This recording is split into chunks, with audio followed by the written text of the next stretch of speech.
Cherub Cuddly. Today we are going to listen to a story called It Takes Two to Twit-twoo by Paula Knight and Gualiano Ferry.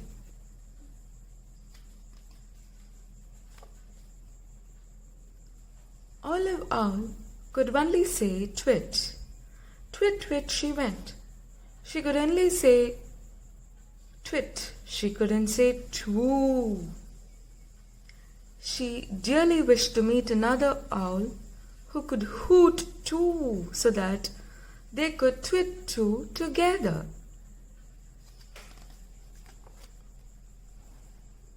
Olive perched high up in her tree and called out, "Twit, twit." She listened carefully with her pointy ears. "Ribbit, ribbit," came the reply. "Who's there?" said Olive. "Twit, twit, twit," called Olive. "I don't suppose Ribbit will do?" asked the frog. "No, Ribbit. Ribbit will never do," said Olive. She really needed a twoo to go with her twit. "Twit, twit, twit," called Olive, trying again. Her pointy ears were pricked, listening carefully. "Quack, quack, quack, quack," came the reply. "Who is there?" said Olive. "I don't suppose a quack will do?" asked the duck.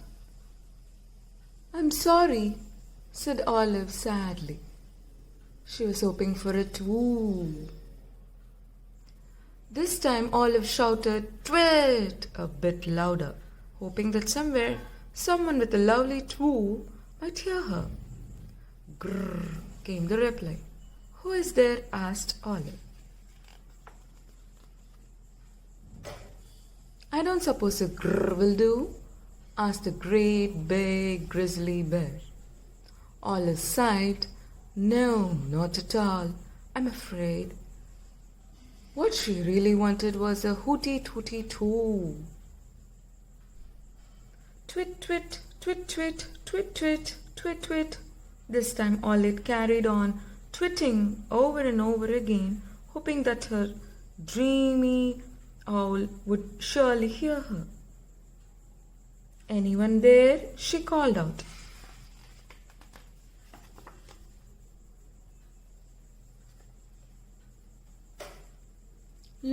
Before long, new friends surrounded Olive.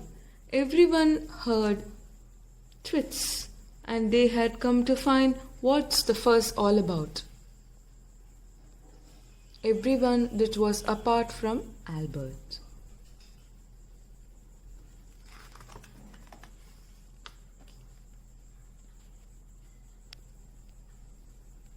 Albert lived far away in another tree, in another wood over the hill.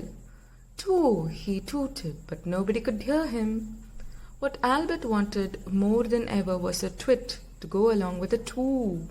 Somewhere in the distance, he thought he could hear a terrible din of quacking, oinking, growling, croaking, hissing, mewing, buzzing, squeaking, oofing, and the old hee-ha.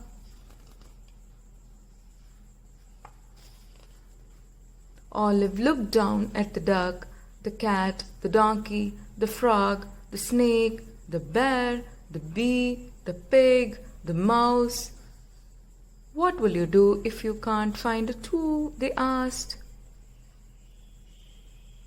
Together, they all took a huge, deep breath. "Twit!" they shouted at the top of their voices. They hushed and listened for a reply. Sure enough, from the faraway wood over the hill, someone had heard them. "Twoo, twoo, twoo," hooted Albert, hardly able to believe what he was hearing. "Twit!"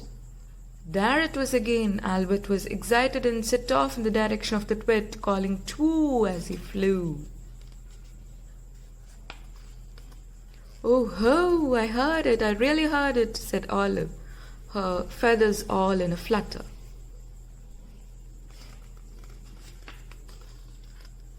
After landed on the tree, right next to her, they had found each other at last. Twoo, he said. Twit, said Olive. Grrr, said the great big grizzly bear, and that's the wrong way round.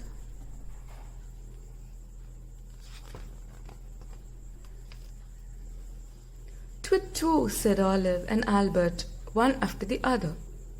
The animals cheered. Olive and Albert continued twitting and twooing together until dawn, when they snuggled up for a well-earned sleep.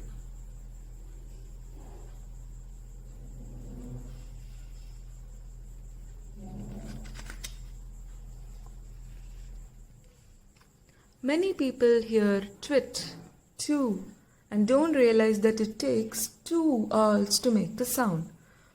The female calls twit and the male answers with a twoo. Tawny owls build their nests in holes in trees. They can only see as well as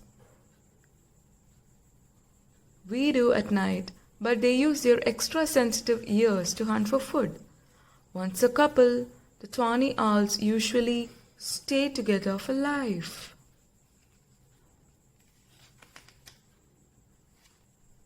Hope you enjoyed the story. Thank you. Until then.